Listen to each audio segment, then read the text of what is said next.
answered their email about it. I did have another thought on this. I could imagine that some people just find it for whatever reason. It's like, hey, I feel good when I have a zero inbox. And so, that's fine. And that becomes part of your strategy. To me, the better option to avoid kind of what you were saying, particularly in an organizational context, is the Tim Ferriss approach, which I told you I did as a CMO, but letting people know I use email in this way.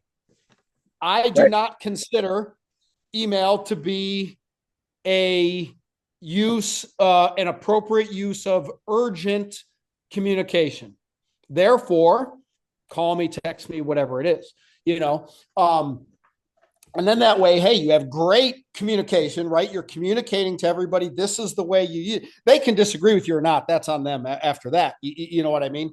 But I just remember in being tethered to a phone, paranoid that I was going to miss an email from Colonel so-and-so because he loved to say, hey, Paul, come see me. Well, if I'm not on my email at the time he says, come see me, like I'm screwed. Right. And so now, again, at that time, I didn't have the, I guess, awareness or to be like, sir, call me, text me, do anything but email me. And getting away from the, there's the neurophysiological, part of, a bing, another like on social media, a dopamine hit. Okay, putting all that aside, what I've found when you go first, right, and tell people things like, look, don't email me something like that. If you want to get hold of me, text me, call me, stop by.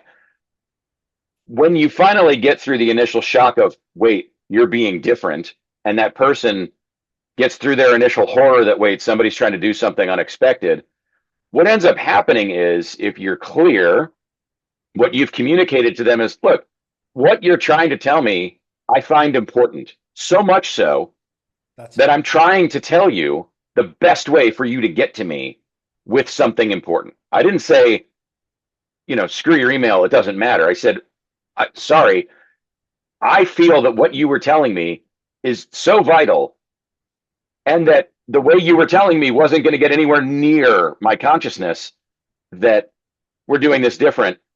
What I found is that when you go first, you give people license, and you reassure them that what you're really telling them is, like, I care. I want to know what you were saying. And you just, it would be like somebody coming up and shouting at you in French. If you don't speak French, be like, right. You know what you're saying sounds really important, but I don't speak that language. So either we get a Google Translate app or you learn to speak English. I don't know what to tell you. We're going to work together. So you give people license that different is okay, or perhaps different's more effective. And it went back to something you hit me over the head with, like a cognitive frying pan 10 years ago.